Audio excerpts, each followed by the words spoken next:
Hey guys, what's going on? Dr. Frank here, the founder of AddictionMindset recovery coaching programs. And in today's brief video, I want to take some time and talk about THC or marijuana as a gateway drug.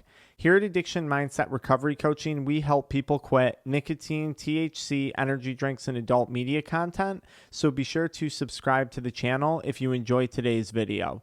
I'm going to speak from both personal experience as someone who once enjoyed using THC, as someone who then became addicted to THC, and as someone who quit using THC. I'm also going to be speaking from a professional standpoint as an addiction recovery coach who helps people struggling with THC addiction. First and foremost, I do not believe that cannabis is a gateway drug, and I think this is one of those fear-mongering type things that has been said over the years that I really think needs to end, and it needs to end soon.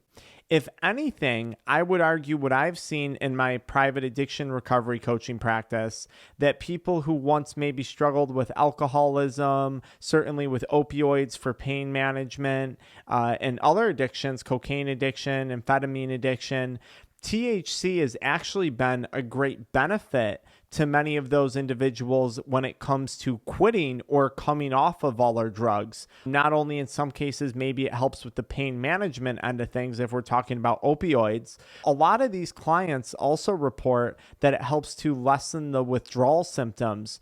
We help people quit nicotine here at my company as well, and there is many articles out there that would support the use of CBD, which is a form of cannabis, to help ease nicotine withdrawals. Heck, CBD can even be used to help lessen THC withdrawals for those people experiencing that. I would argue no. If anything, I've seen the opposite. I've seen cannabis used to help get people off of other drugs. Now, that's from a professional point of view. From a personal point of view, I didn't start using cannabis until I was around the age of 23 years old, and I used cannabis, nicotine, energy drinks, and adult media content. Those were my substances of choice. I had a little stint with Adderall, which at one point I'll make a video on that another time. It wasn't an addiction though, it was just stupid decisions. Now, with that being said, never throughout my college career or my life did I feel compelled to go use cocaine. Never did I feel compelled to go seek opioids or to go seek heroin. Never did I say, oh, I would love to take some Molly. I think we talk about weed as a gateway drug, saying, well, that user experienced a high and now they're just going to go and chase another high. They're going to keep chasing that high. And then advocates of that statement would say, well, on top of that, look, we have a lot of people who use cocaine and who are alcoholics who also smoke a lot of cannabis. And that's what they started with. Did they not? Didn't they start with cannabis? And my argument there would be, well, listen, maybe cannabis was the thing that they had the easiest access to at that point in their life, maybe when they were younger.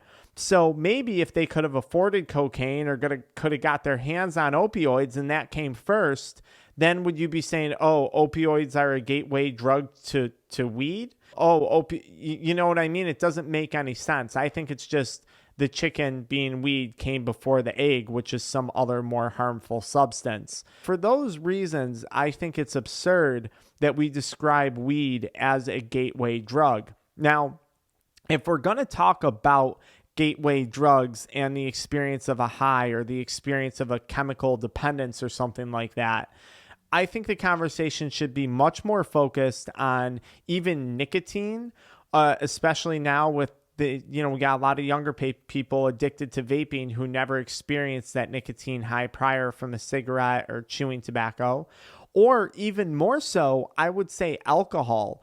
Alcohol was truly the first high I ever had. That was truly the first point of intoxication that I ever had to a serious level. Why aren't we talking about those things as gateway drugs? Because I think we would be much better off talking about the dangers of alcohol and the dangers of nicotine to potentially maybe making the person more curious about a different high, because those things are very socially accepted. Those things are very, you go out to dinner to have a drink, you go out with friends to have a drink, you get drunk. It's socially accepted to do that.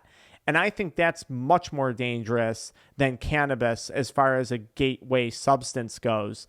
Now, with all of that being said, I don't even believe in the term gateway drug, because there's some people who will do drugs and they'll quit. They'll you got the rare person who tries cocaine twice, has fun, and then never does it again. There's so many factors that are considered when it comes to addiction and when it comes to substance abuse disorders. You have to look at the person's environment. You have to look at the person's demographics. You have to look at the person's genetics. You have to look at so many things. Was there trauma involved? There's so many factors that lead up to a substance abuse disorder. How could we look at weed and blame weed? With that being said, I do think we need to have more of a conversation about cannabis or THC as a substance that can become abused and that can become an addiction, that can become a dependence, because that's where I think we're lacking in the conversation with people. And I think we need to start getting real about that. There's nothing good in extremes when we talk about substances. By telling people weed is bad, weed is the devil, weed is a gateway drug, weed is going to make you crazy, well, that's not true, because there's a lot of very successful people who enjoy cannabis and who do just fine with it. We don't want to go to that extreme. And then I think we don't want to go to the other extreme of saying, hey, weed is good for everything and everyone. There's no side effects. There's nothing to be fearful of. This plant is medicine and it's the best thing to hit the market. That's good and that's true. It is helping a lot of people. But let's not talk in extremes. Let's just talk about it for what it is. There's lots of benefits, both medicinally and recreationally, but there is going to be some people who develop a problem with it. And let's set up support groups for them. It's funny, now I'm on a rant.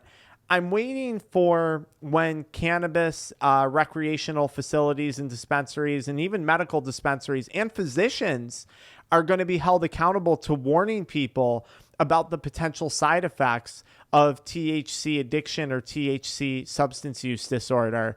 You buy a pack of cigarettes, there's warnings on it. Why aren't there warnings on cannabis products? I'd also like to see the same thing on energy drinks too. And I'm not calling for government regulation and more outreach. I'm very against that as a private business owner. I just am.